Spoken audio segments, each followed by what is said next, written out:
Welcome to the All About You podcast. My name is Sheila and I am your host. In this podcast, I invite people to tell their stories of their travels, hobbies, and passions. These podcasts are also now available on my All About You YouTube channel. So if you have a story to tell, please contact me on allaboutyoupodcast@yahoo.com and let's tell your story. Welcome to another conversation on the All About You podcast. Today I'm delighted to be here with Carmita, who was a guest on the podcast back in December 2020. Our conversation at that time was about Carmita's dreams to change the world. Well, her world has certainly changed, as she has written a book called And I Decided, about her life of love, perseverance and transformation. Welcome back to the podcast. Thank you. Thank you for inviting me to be a guest again in your podcast. Well, I have to say, Carmita, I do love having a returning guest. I think it's very, very special. And I cannot believe it was 2 years, nearly 2 years since we did your last podcast. Yeah. So a lot has happened in that 2 years. Yes, a lot of things happened. I got married in 2021 and then I wrote my book also in 2021 because in 2020 nothing happened. We were just locked down and miserable. Yeah, so yep, I'm moving forward with my dreams. Yeah. Glad to hear it. So Carmita, let's start at the very beginning then. So your book is a very personal account of your life. Why did you decide to write a book about your life? Well, the process was interesting. I wanted to write a book about my life since 1979. And I started several times writing things down and even names, but I never moved forward on that dream. Then at the beginning of 2021, I was getting a training how to be a facilitator, like a trainer. And as a part of that, they requested a bio. And I wrote 2 pages and I sent it to my mentor. And he came back to me and says, "This is not a bio. This doesn't say where you come from and why you do what you do in the way you do the things." And then I thought, okay. After that, I started to make a timeline of my life. When you are 60-something, that's a long timeline. And I started to think, okay, I can use this timeline to write the story of my life, highlighting those moments or steps that have changed my life and that have pushed me to get out of my comfort zone and do the inner work and start to heal and to get better and to get better and to get better. So out of that, I started to write the book. At first I thought it will be only for me and my husband, maybe my grandchildren, because then they will know me. But then I remember that the people always says that I inspire them or whatever, and that I'm very brave and that my story is so interesting.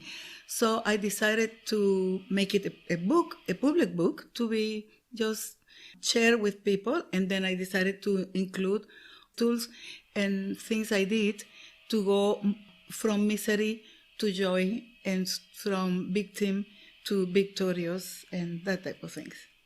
I think it's a very brave undertaking to write a story of your life and put it out there for everybody else, because we've all, I'm sure, in our life made decisions which were not great.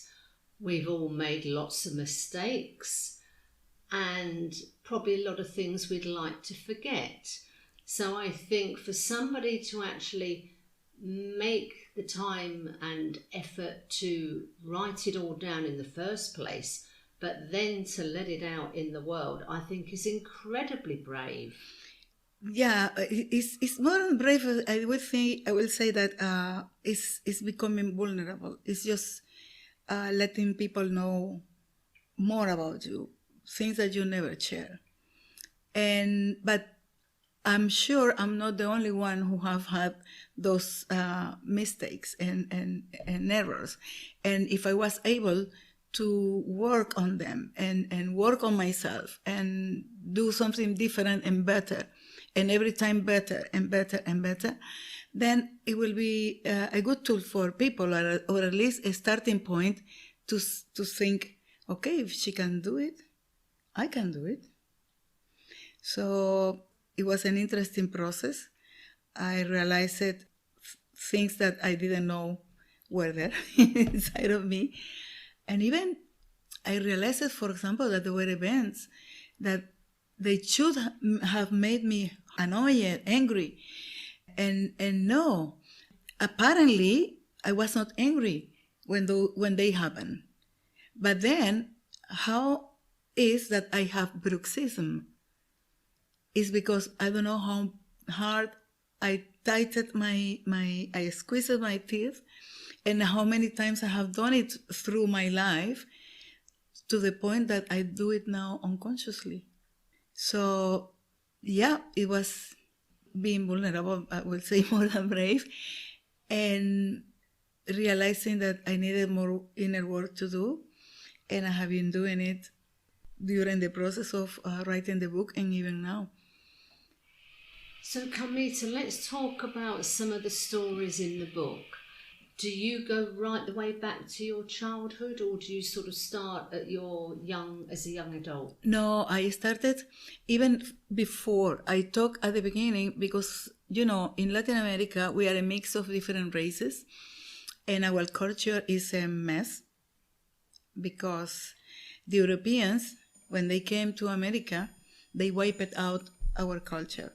And in most of the cases, that information and that wisdom has been lost. And on the other hand, they treat us like we were soulless.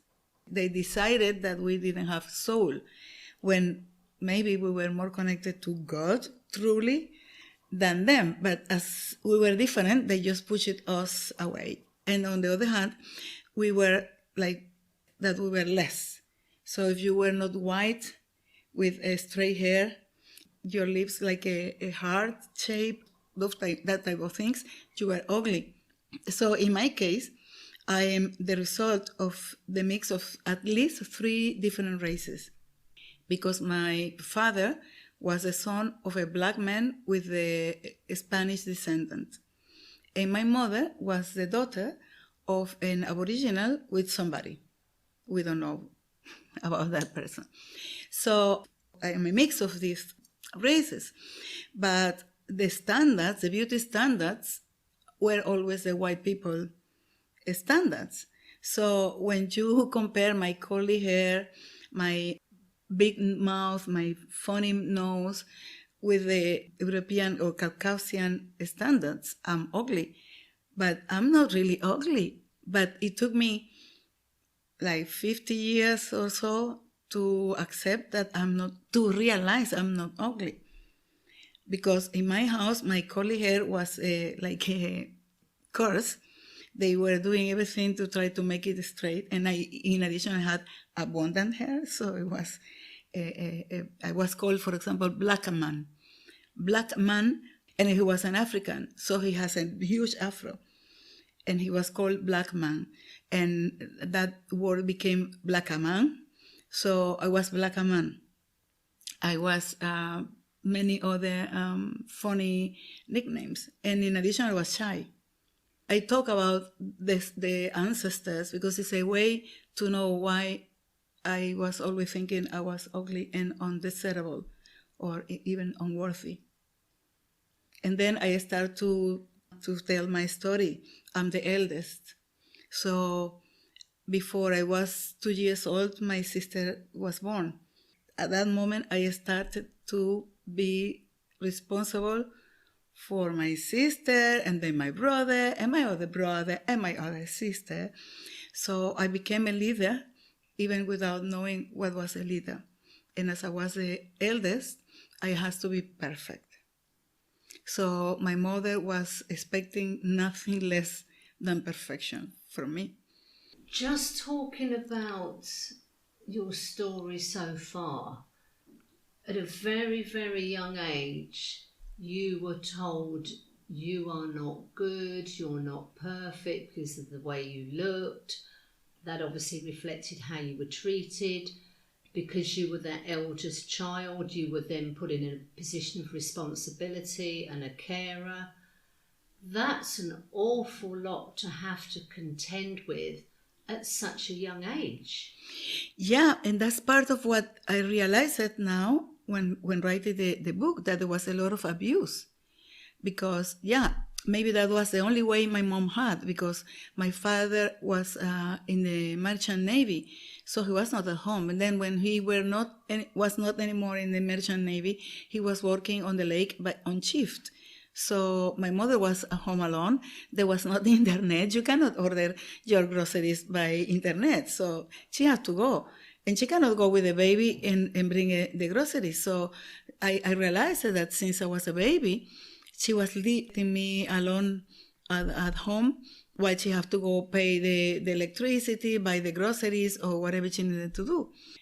And then I realized that maybe that's why most of the time I feel I am helpless, that nobody will come to help me, because only God knows how many times I have woke up and cried and nobody came because my mom was not there.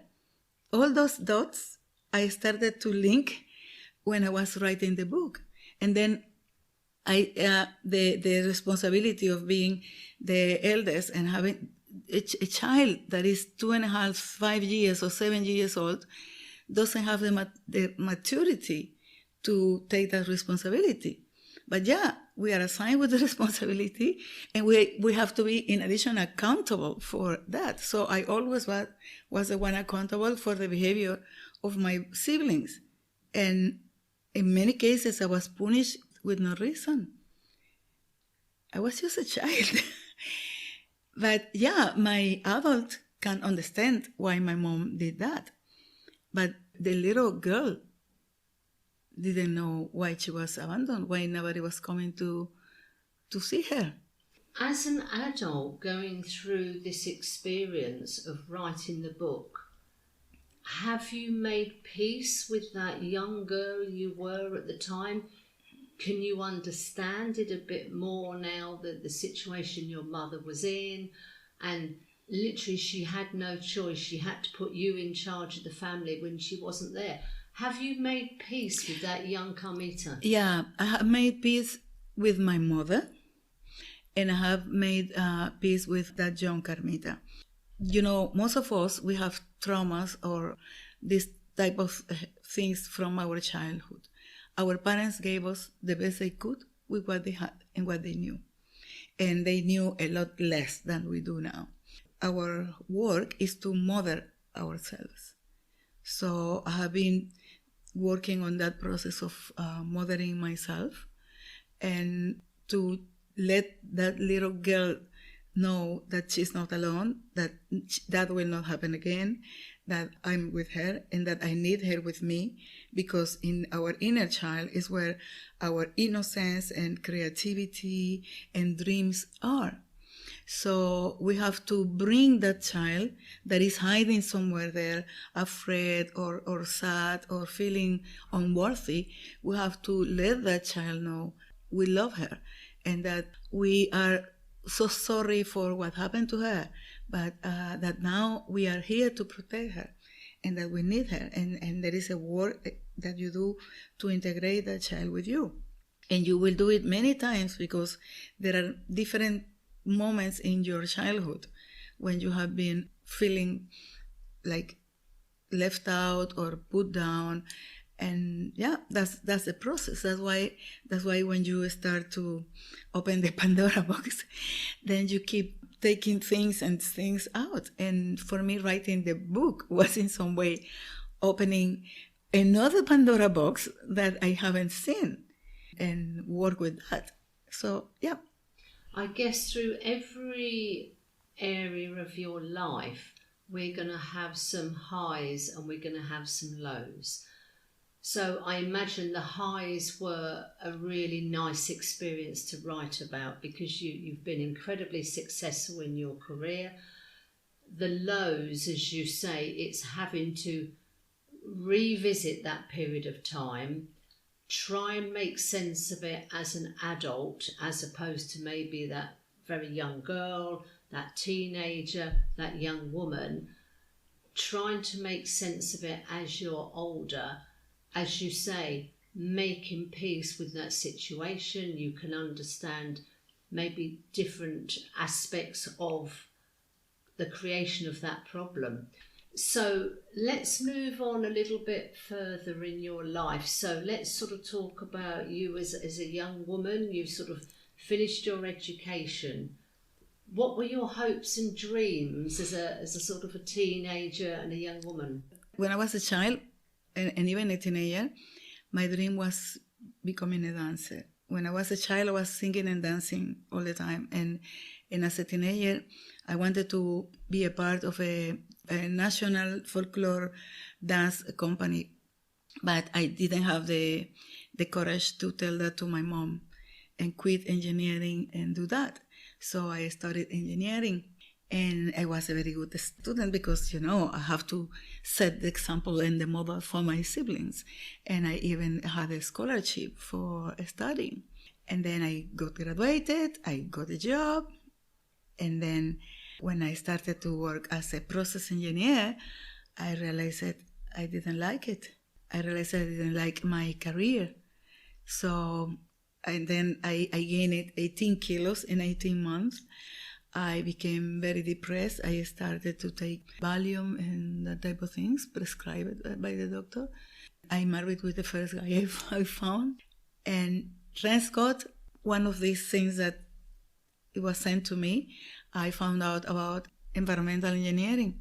And then we moved cities and I applied for the master's and I went through the screening process and I was accepted.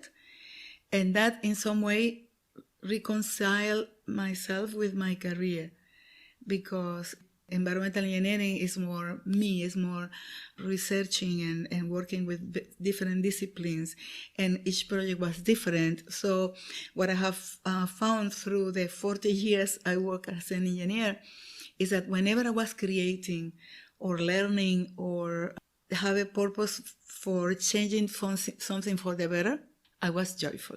But whenever the job was repetitive, and I was just miserable.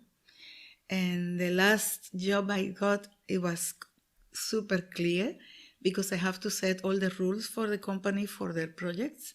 And when I was creating that, I was happy. Once that was finished and it was approved, and I only have to review documents, and I wanted to do more things, to do things better, and was not allowed, I started to be miserable.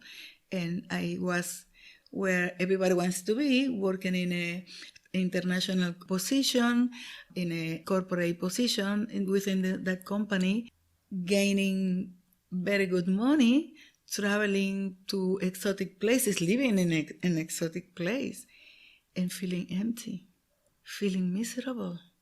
I used to work from Sunday to Thursday, so on Saturday night I will not sleep because I started to be anxious of the Sunday morning I have to get up and go to work.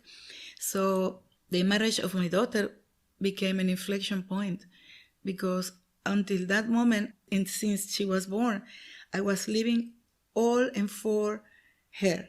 She was the center of my life. So I will do everything for her. And at that moment when she was leaving, because she was getting married and leaving the country, I said, okay, now this is something different. And then I started to question what I will do with my life. And I started the process again of searching. Now, as I have become a therapist earlier in my life and all those things, I have more tools. But I knew there was something I was not seeing.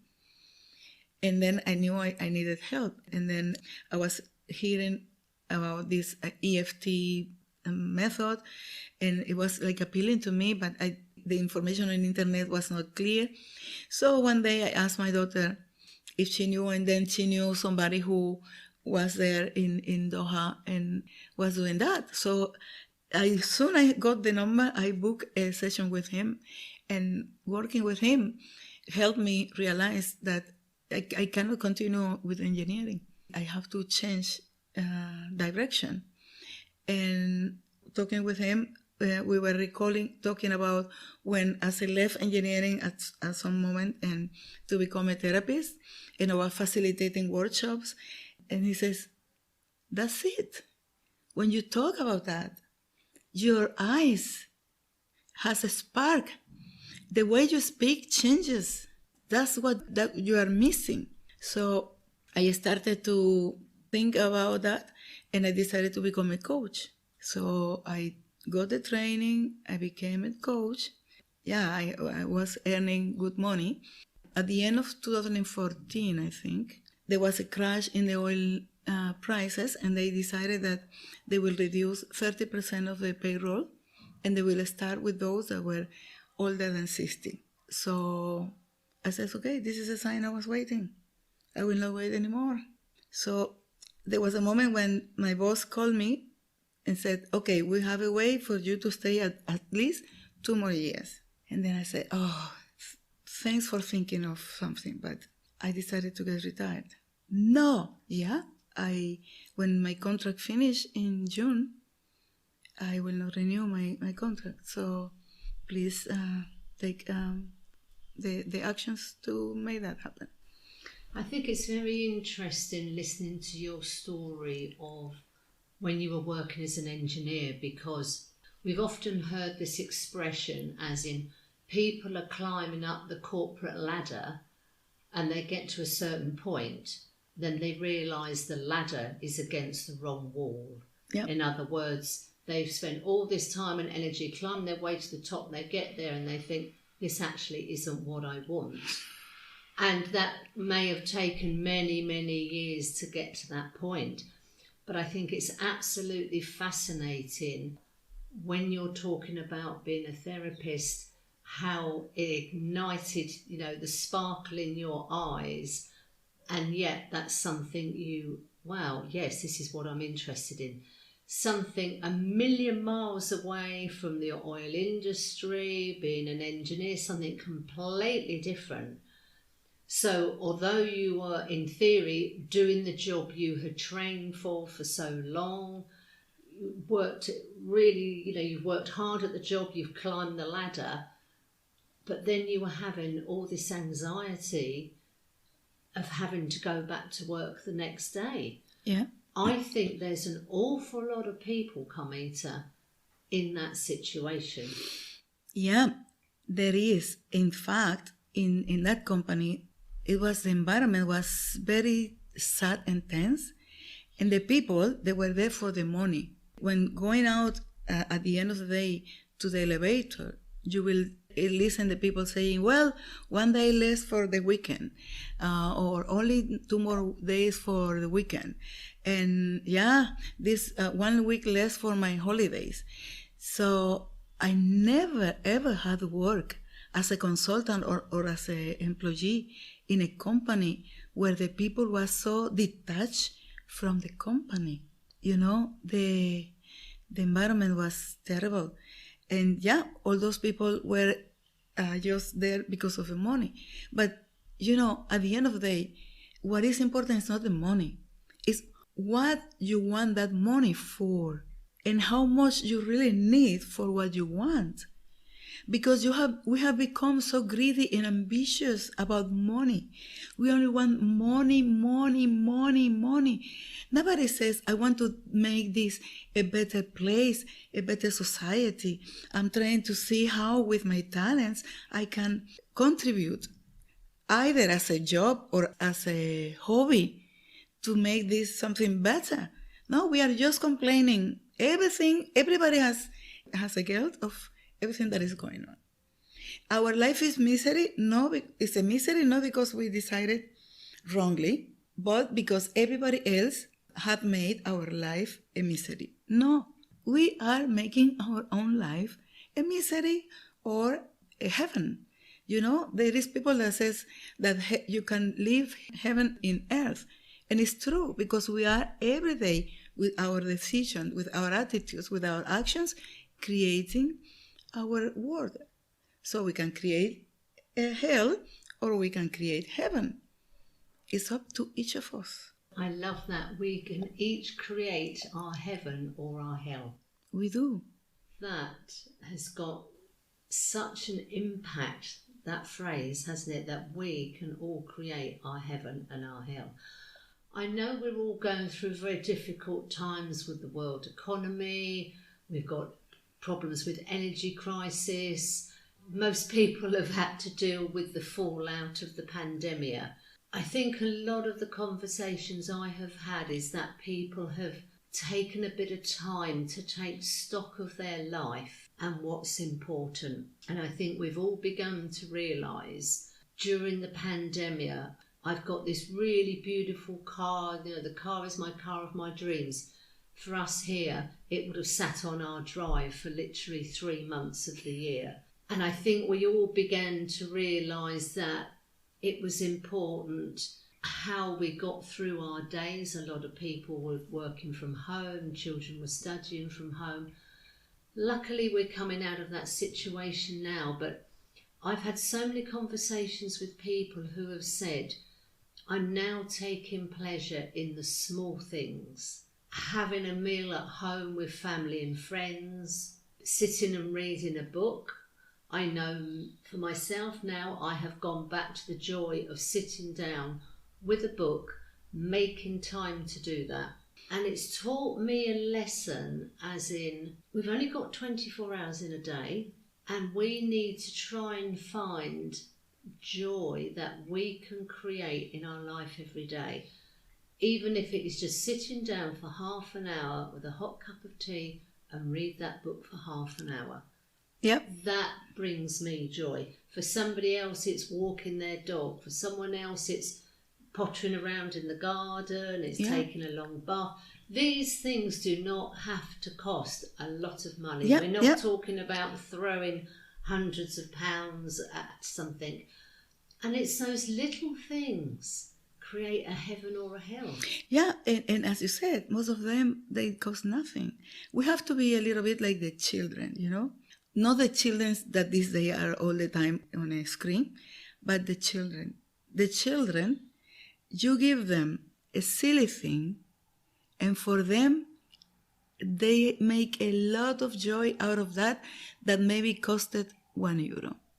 And sometimes you even give them something that costed hundreds of euros, and they don't feel attracted with that because they like to create things. So if you did give them something to create, they are happy.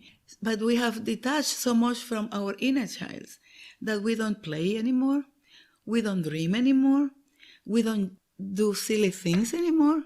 And that is where the joy of life is. And sharing time with people that is important to us, that we love. That's very important. I met recently a lady who has worked for 28 years as a sales agent international in export, imports, and that type of things. And out of a sudden, in the new job that they offered her, she was not looking for a new job. They offered her the position. She took the position, and a few months later, the company says, we are in a bad financial moment. We have to let go of the newest acquisitions. And so they let go of her and somebody else.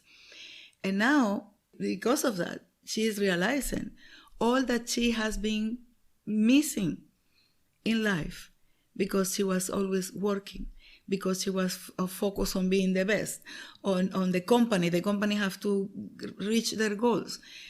Well, sometimes the company values and your values are not in line.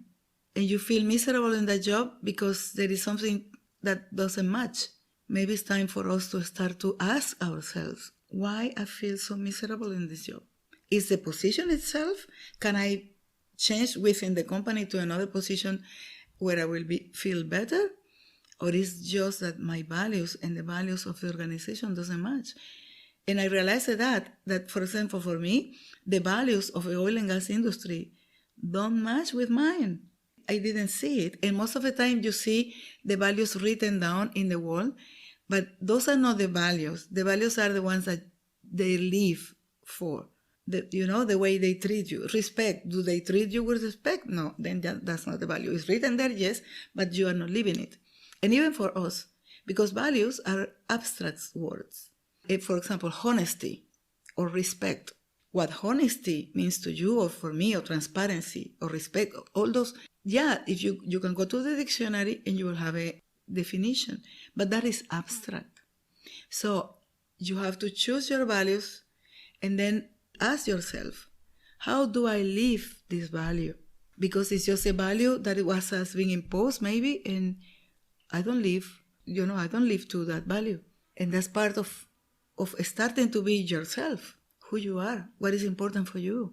I think this question about values is so important, because taking the time to sit down and just think about what would be your perfect day.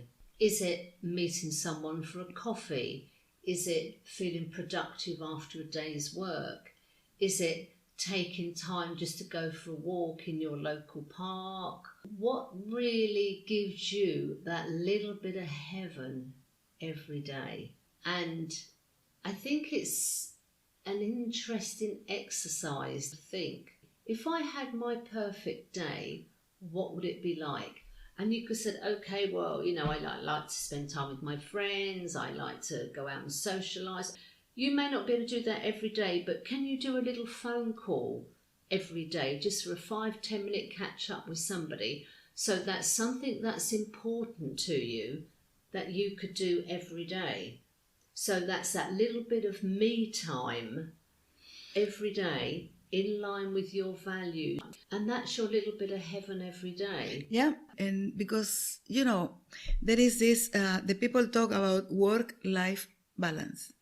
From my point of view, that's a myth, because work is a part of your life. And then, from my point of view, there are 6 pillars that support your well-being, because that's what is important. Living miserably has no sense. So work is intervened on all of these pillars, because you need time for you to rest. You have to learn and be creative, because this one is body, the other one is mind. Emotions. You shouldn't be stressed 24/7. You need to feel valued. All those things are part of that pillar. Then you have relationships. Yeah, you have your co-workers and your boss, but then you have your family and your friends.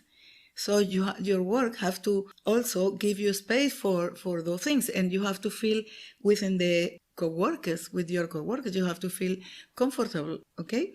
And the community, relate with the community. When you relate with nature, and then you have resources, okay, you are earning a good amount of money. Are you saving? Are you investing? Or are you only spending or drinking or doing something? And on the other hand, how are you managing your time? The time is the most precious of all the resources. You cannot buy it. You cannot lend it. You cannot save it for tomorrow.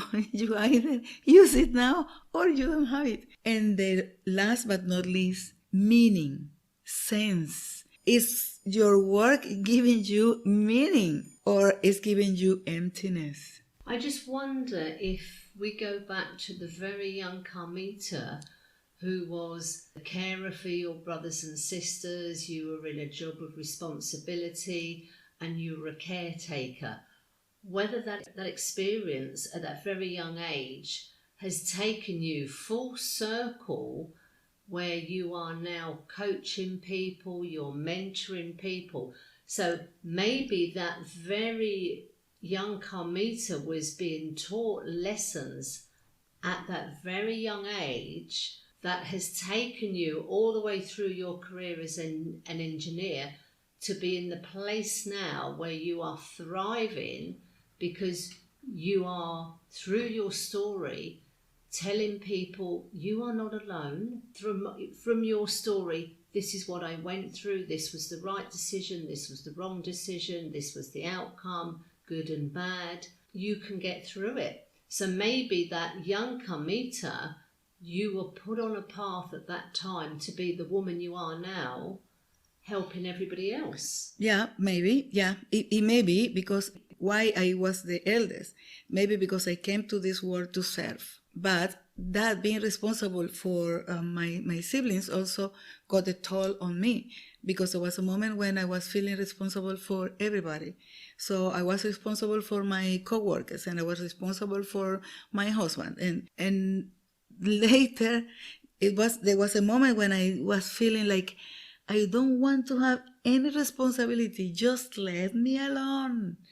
Let me be. And at the beginning, even when as a therapist and later as a coach, taking the responsibility. Now I have changed that also. If somebody comes to me, I'm not giving advice if it's not asked.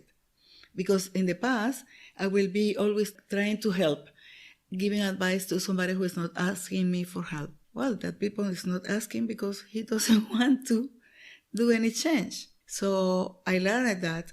I have been learning, like finding the right way of helping. And yes, one of my values, my core values, is contribution. And another one is empowerment. So yeah, that's in my DNA. So Carmita, you wrote the book. How long did it take you to write the book? It took me around 9 months. It can be done faster, but I was very sick last year. And then the whole process of editing and publishing took another 6 months, more or less. So when you started writing this, you thought it may be just for you, your husband and your family. What made you decide to actually publish this book for the world? They considering that it could be of help for people, that it could show them that if I could do it, they also can. That the childhood is not necessarily what, like something is stamped and they cannot change. They can change their relationship with their childhood and with themselves.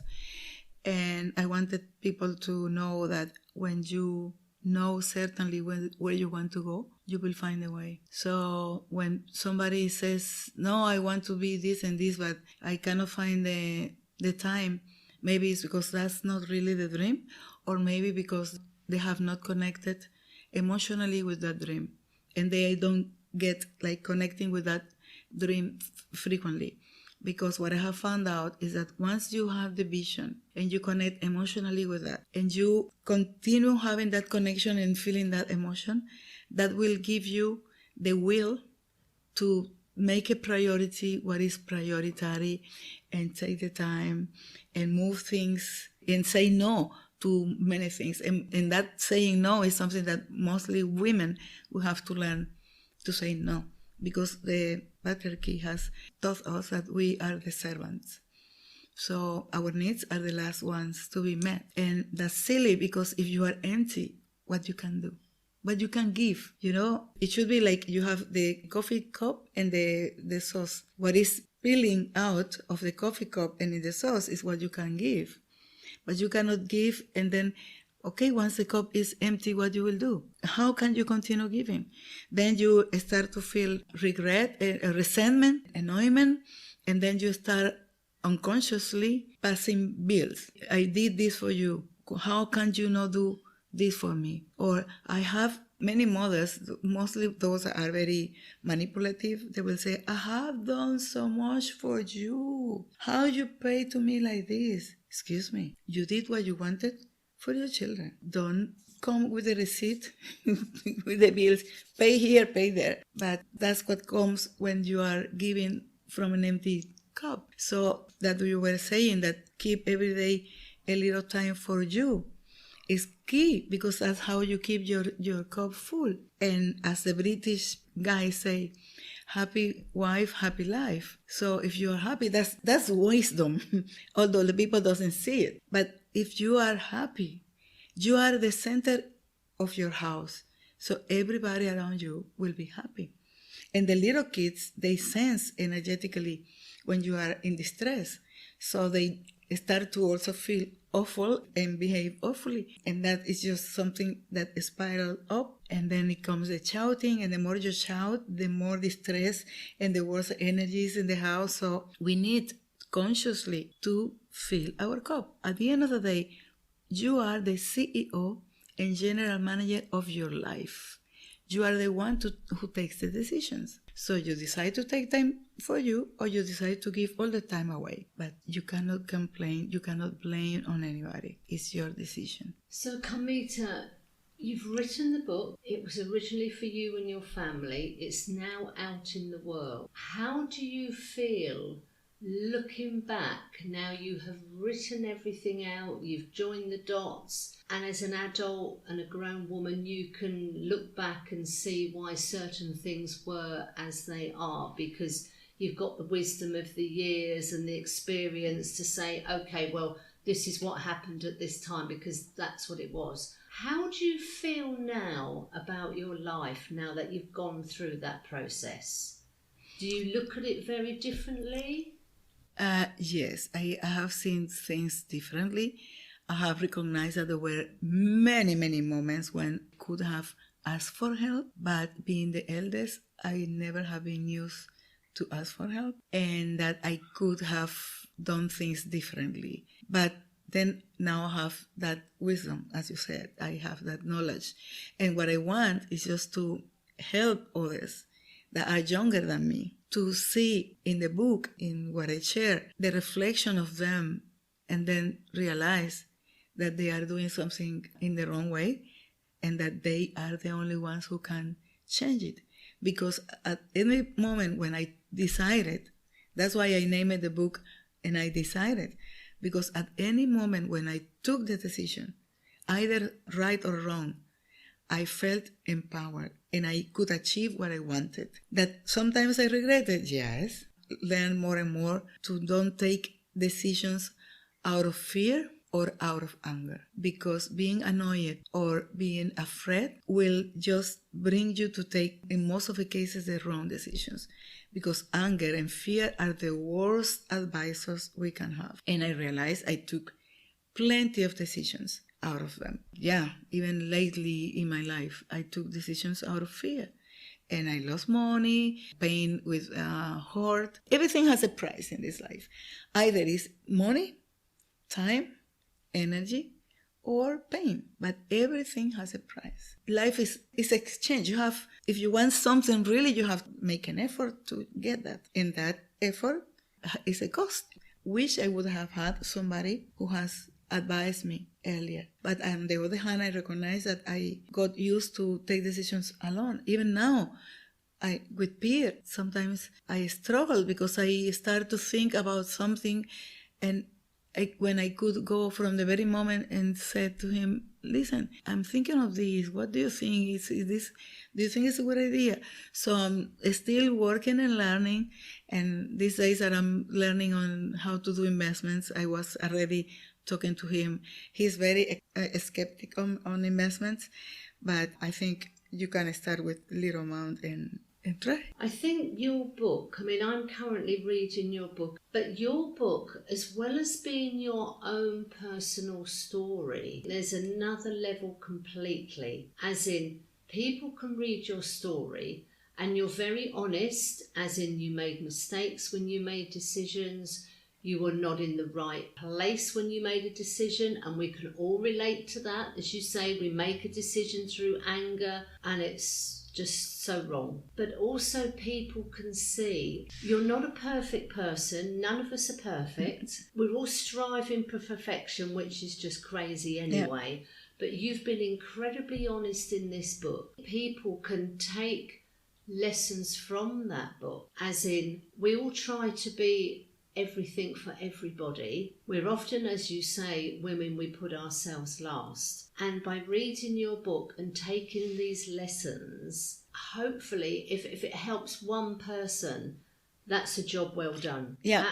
Because sometimes we just need to hear something, and it could be a sentence, a couple of words, and it's as if somebody has come up with this huge thing we've never even heard of before, and it just resonates with us, the bells and the sirens going off.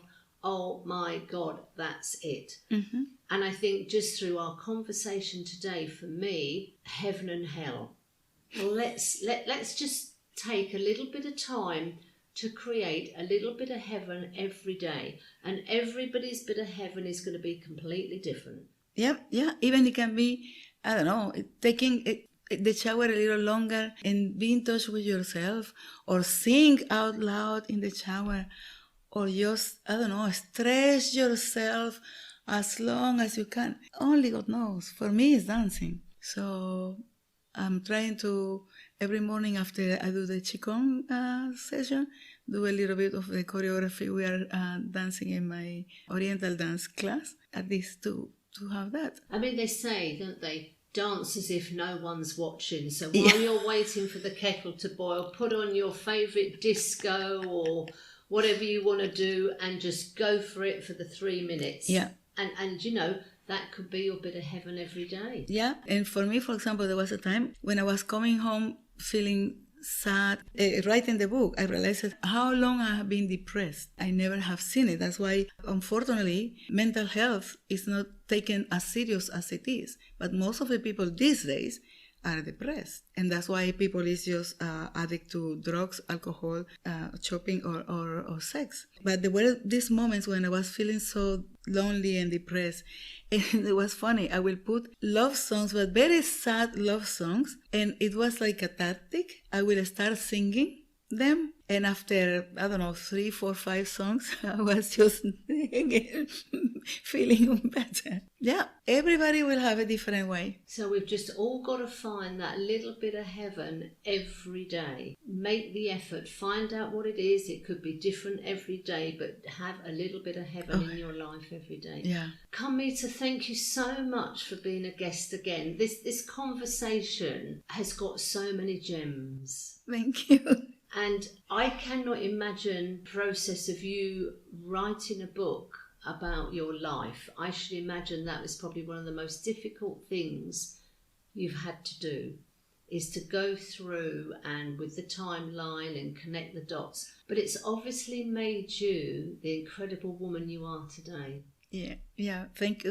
for the incredible woman. Yes, we have to be grateful for our story, because whatever happened to us has brought us to where we are, and what we will be in the future is in our hands, not in the past. But from the past, we have wisdom, experiences, knowledge, and some inner work to do. Absolutely. Carmita, thank you so much. I'm definitely going to think about what my little bit of heaven is, and I quite fancy a little bit of heaven every day. That's going to be different. One day it'd be listening to a favourite piece of music, another day sitting down for half an hour with a book and a cup of tea, maybe another day going for a walk in nature. Yeah, I think the value in that is just incredible, and it's going to be different for everybody else. Yeah, it will. Carmita, thank you so much for such a fascinating and personal conversation. Thank you. Thank you very much.